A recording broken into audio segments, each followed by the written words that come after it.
Assalamualaikum warahmatullahi wabarakatuh. Untuk mengawali video ini, izinkan saya memperkenalkan diri saya dan teman-teman saya.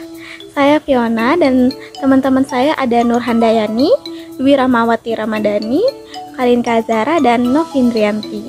Baik, tujuan video kali ini adalah untuk menjawab soal tugas akhir kelompok kami dengan mata kuliah akuntansi pajak bersama Ibu Trini, di mana kami mempunyai 5 soal. Untuk nomor 1 dan 3 akan dijawab oleh perwakilan kelompok, sedangkan sisanya nomor 2, 4, dan 5 akan dibacakan oleh semua anggota. Mari kita mulai saja. Untuk jawaban nomor 1 akan dibacakan oleh teman saya, Dwi Rahmawati Ramadhani. Untuk Dwi, dipersilakan. Assalamualaikum warahmatullahi wabarakatuh. Saya dengan Dwi Rahmawati Ramadhani. Saya ingin menjelaskan soal nomor 1, yaitu perbedaan paling mendasar antara laporan keuangan secara komersial dengan laporan keuangan secara fiskal. Yang pertama, perbedaannya antara laporan keuangan komersial adalah laporan keuangan yang mengacu pada prinsip akuntansi dan bersifat netral dan tidak memihak satu sama lain. Sedangkan laporan keuangan secara fiskal yaitu sebuah laporan keuangan yang memiliki kepentingan untuk prinsip perpajakan dan harus berdasarkan pada semua peraturan perpajakan yang berlaku. Dan ada pula unsur-unsur yang terdapat dalam laporan keuangan fiskal, diantara lainnya adalah yang pertama ada laporan neraca fiskal, yang kedua adalah menghitung laporan laba rugi dan perubahan laba ditahan, yang ketiga ada memberikan penjelasan tentang contoh laporan keuangan, dan yang keempat ada melakukan rekonsiliasi fiskal dengan laporan keuangan komersial, dan yang terakhir kelima ada melaksanakan ikhtisar kewajiban perpajakan. Terima kasih. Itu yang nomor 2. Menurut pendapat saudara, mengapa diperlukan pemahaman mengenai akuntansi pajak? Dan siapa sajakah pengguna laporan keuangan komersial dan laporan keuangan fiskal? Menurut saya, akuntansi perpajakan merupakan ilmu yang sangat penting yang harus diketahui oleh wajib pajak. Serta akuntansi perpajakan diperlukan untuk mendapatkan perhitungan pajak yang akurat. Sistem perhitungan akuntansi perpajakan menjadi hal yang sangat penting, terutama di bidang perpajakan di Indonesia. Hal ini berlaku semenjak ditetapkannya self-assessment system, sehingga wajib pajak sendiri yang menghitung berapa besar pajak terutangnya dirinya sendiri. Dan siapa sajakah pengguna laporan keuangan komersial dan laporan keuangan fiskal?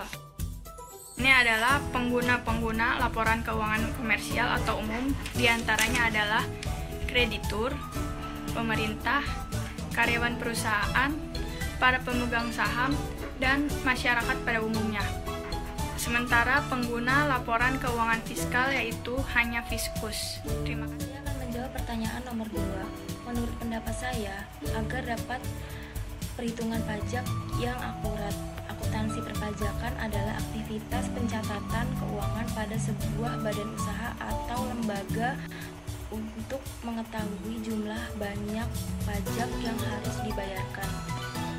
Pada dasarnya, akuntansi biasa menghasilkan laporan keuangan, sedangkan akuntansi perpajakan menghasilkan laporan pajak. Pengguna laporan keuangan komersial yaitu kreditur, para pemegang saham, karyawan perusahaan, pemerintah, manajemen, dan masyarakat pada umumnya. Sementara pengguna laporan keuangan akuntansi pajak yaitu Fiskus. Mengapa akuntansi pajak harus dipahami? Menurut saya, bagi kewajiban pajak khususnya di Indonesia yang menganut sistem self-assessment, akuntansi pajak sangat dibutuhkan untuk melakukan perhitungan pajak dan serta juga dapat untuk menyusun strategi dan perencanaan pajak agar dapat memenuhi akomodasi pembayaran pajak. Jadi penting juga untuk badan usaha untuk memahami akuntansi pajak ini agar dapat mengetahui mana yang bisa meringankan beban pajak serta jumlah wajib pajak yang harus dibayar.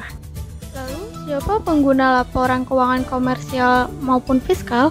Untuk laporan keuangan komersial atau umum itu, Penggunanya seperti pemegang saham, karyawan, kreditur, manajemen, masyarakat maupun pemerintah dan sebagainya. Untuk laporan keuangan fiskal itu berguna untuk fiskus. Perpajakan adalah ilmu pengetahuan yang harus dipahami oleh wajib pajak karena diperlukan untuk menghitung pajak supaya akurat dan tidak salah. Serta penggunanya adalah sebuah perusahaan karena perusahaan harus menghitung dan membayar pajak kepada negara. Pemahaman mengenai akuntansi pajak itu menurut saya wajib, karena pajak memahami akuntansi untuk mempermudah wajib pajak dalam mengetahui berapa besar pendapatan badan pengeluaran yang terjadi.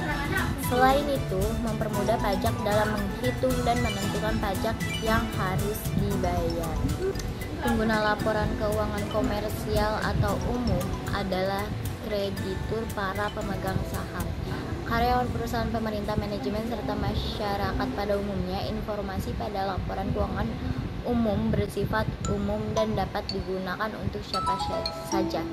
Dalam penyusunan data penyajian akuntansi umum menggunakan PSAK, transaksi dalam akuntansi komersial dicatat berdasarkan substansi over form, yaitu pencatatan dan pelaporan yang dilakukan mengutamakan substansi ekonomi dibanding hakikat formal dan hukum. Beda dengan akuntansi komersial, akuntansi pajak bersifat rahasia, hanya untuk manajemen dan fiskus. Sementara akuntansi pajak menggunakan undang-undang perpajakan. Sebaliknya, akuntansi pajak transaksinya dicatat dan dilaporkan bila telah memenuhi syarat dan ketentuan perpajakan dengan mengutamakan hakikat formal atau dibandingkan dengan substansi ekonomi. Saya di sini ingin mewakili teman-teman untuk menjawab soal pertanyaan nomor 3. Pentingnya generasi muda seperti kami, generasi Z. Jawaban kelompok kami, ya penting, karena menurut Menteri Keuangan pun mengajak semua generasi muda untuk memahami pentingnya pajak sebagai salah satu bentuk kontribusi kepada negara. Menteri Keuangan mengatakan negara menggunakan pajak sebagai instrumen utama untuk mendanai berbagai belanja. Untuk itu, belanja untuk penyelenggaraan negara atau pembangunan hanya akan tercapai jika penerima pajak bisa dimobilisasikan dengan baik. Pajak tidak hanya dibelanjakan untuk hal yang bisa terlihat secara kasat mata, seperti pembangunan infrastruktur. Pajak juga akan mendanai berbagai aspek seperti dukungan pendidikan, baik sekolah, negeri maupun madrasah. Pajak pun digunakan untuk memberikan perlindungan dan insentif bagi tenaga kesehatan, terutama dalam masa pandemi COVID-19. Dan berikutnya ada soal nomor 4, yaitu apa pekerjaan impian kalian dan jenis perpajakan apa saja kemungkinan yang akan kalian tunaikan ketika kalian sudah bekerja nanti. Pekerjaan impian saya adalah menjadi seorang pengusaha. Dan jenis pajak apa yang saya akan tunaikan ketika saya sudah bekerja nanti yaitu pajak penghasilan. Terima kasih. Saya akan menjawab pertanyaan nomor 4. Menurut saya, pekerjaan impian saya yaitu di kantor sebagai sekretaris perusahaan. Ketika saya sudah bekerja, perpajakan yang harus saya tunaikan yaitu pajak penghasilan pasal 21. Pekerjaan impian saya ingin sekali berkecimpungan di bagian keuangan, khususnya pemerintahan. Tapi kalau nggak di pemerintahan itu pun tidak masalah. Lalu setelah itu saya ingin sekali membuka usaha kue. Saya memang nggak mahir sih dalam membuat kue, namun nanti bayar orang aja. Namun saya tetap ingin sekali membuka usaha kue. Baik untuk perpajakan yang akan nanti saya tunaikan, yang pasti pajak penghasilan. Untuk lainnya mungkin pajak kendaraan bermotor atas nama saya sendiri, dan pajak daerah lainnya, dan pastinya PPN. Yang saya impikan adalah bekerja di Bea Cukai di bandara, karena menurut saya itu adalah pekerjaan yang keren. Dan jenis perpajakan yang saya akan tunaikan adalah PPN dan PPNBM, karena kedua jenis pajak tersebut sering digunakan di dalam pekerjaan Bea Cukai. Untuk pekerjaan yang saya impikan, saya sangat ingin sekali bekerja di bea cukai di bidang keuangan. Kalau misalkan saya tidak bisa bekerja di bea cukai, setidaknya saya bisa menjadi manajer atau direktur di perusahaan-perusahaan ternama. Dan untuk pajak yang akan saya gunakan dikenakan nanti sudah pasti itu pajak penghasilan, pajak kendaraan, pajak restoran, pajak hiburan, dan pajak-pajak lainnya. Selanjutnya yang nomor 5 yaitu apa pesan dan kesan selama mengikuti perkuliahan secara umum, secara khusus perkuliahan bersama saya.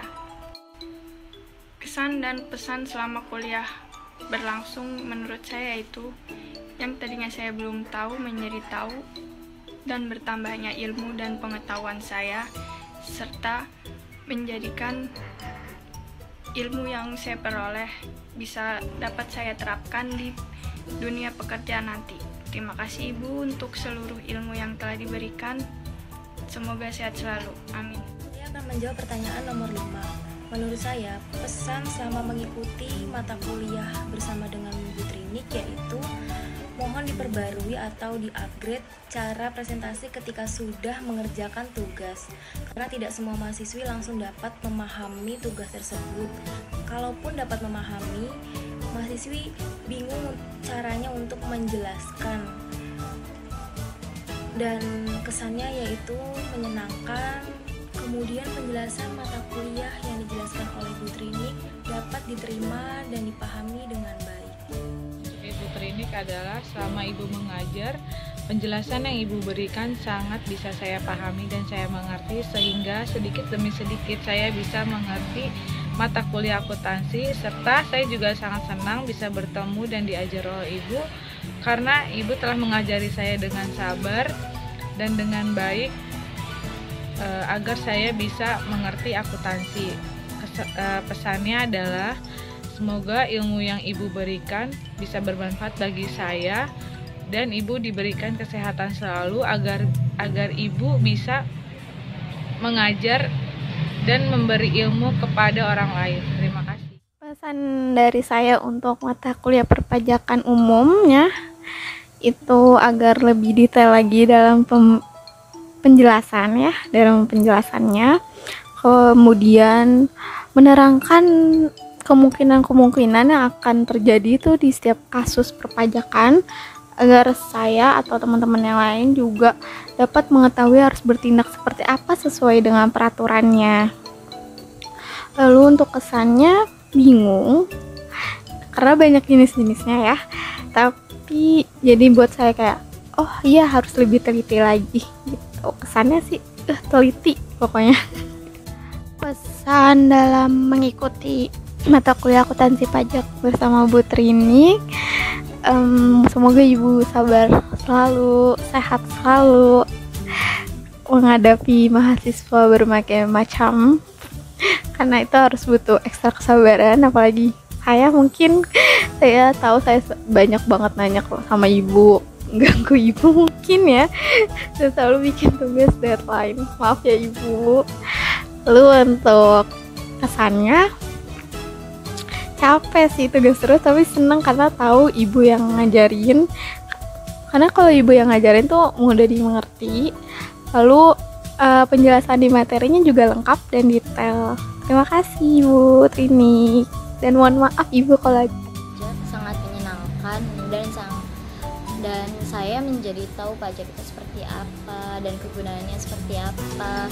Untuk pesan-pesan secara khusus, Ibu Trinik menurut saya seorang dosen yang sangat baik dan sabar menghadapi saya yang kadang-kadang suka lemot atau lelah. Itu membuat dengan kesabaran beliau saya sangat semangat untuk mengerjakan tugas-tugas beliau. Pesannya tetap menjadi ibu dosen yang baik hati dan adil ya Bu. Terima kasih sudah sangat sabar membimbing kami. Terima kasih. Sekian dari kelompok kami. Apabila ada kekurangan mohon dimaafkan. Wassalamualaikum warahmatullahi wabarakatuh.